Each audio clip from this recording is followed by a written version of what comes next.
En as ek dink dit baie keer, hoe dit gelyk toe Jesus vir sy pa gewerk het en vir Josef gewerk het en waar hulle 'n besigheid gehad het.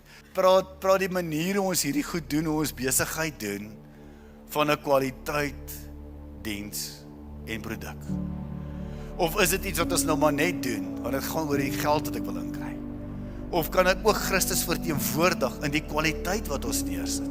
Is uitnemendheid 'n waarde binne in jou besigheid? Is dit om te kan sê soos wat Christus het gedoen? Ek meen as ek dink dit baie keer, hoe dit gelyk toe Jesus vir sy pa gewerk het en vir Josef gewerk het en waar hulle 'n besigheid gehad het, waar hulle met hout gewerk het. Jy weet, wat se kwaliteit hout het hulle gebruik? Wat se vakmanskap het daarmee aangegaan? En sou Jesus onregverdig wins gevat het?